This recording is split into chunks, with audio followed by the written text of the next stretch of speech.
The story of Oranmiyan is not just one of glory. It is a tale of bloodshed, fear, and an unending cycle of war. His legacy was built on the battlefield, where spears clashed and kingdoms trembled at his name. Though he was a king, his life was not one of peace, but of constant conquest, betrayal, and the weight of an empire that was never satisfied. Oranmiyan was not raised like an ordinary prince. From birth, he was meant for war. His hands were molded by the grip of a sword before he could even write his own name. The drums of war were his lullabies, and by the time he came of age, he had already learned one truth: only the strong survive.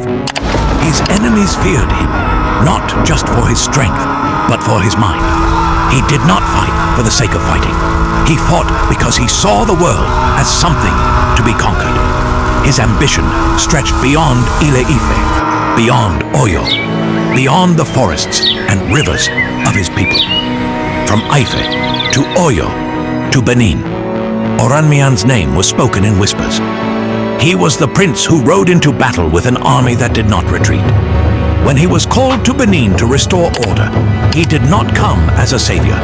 He came as a conqueror.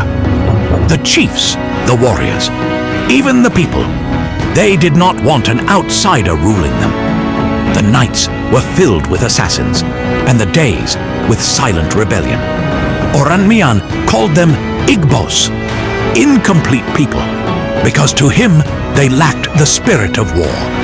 But they were afraid of him, afraid of his strength, afraid of his hunger for power, afraid of the beast on the battlefield.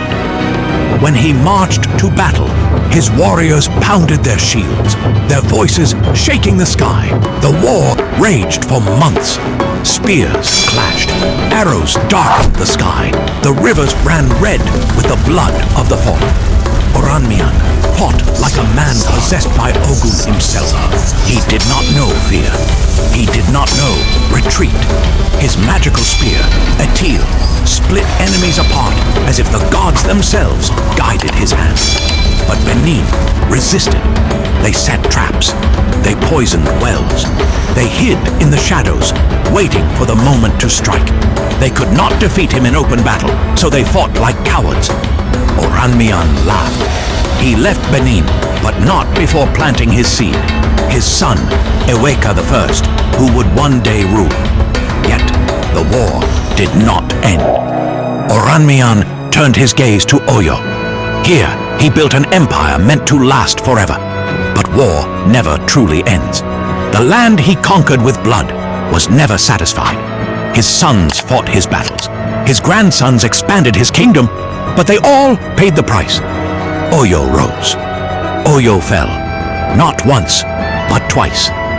The same war that made Oranmiyan a legend swallowed his people whole. Blood soaked the streets of Oyo. Warriors became corpses, and kings became ghosts. Even in death, Oranmiyan's spirit did not rest. His staff, Opa Oranmiyan, still stands in Ife, a silent witness to the wars that never ended, the fears that never faded, and the tragedy that became his true legacy. The war did not end with Oranmiyan. It never ends. It only waits.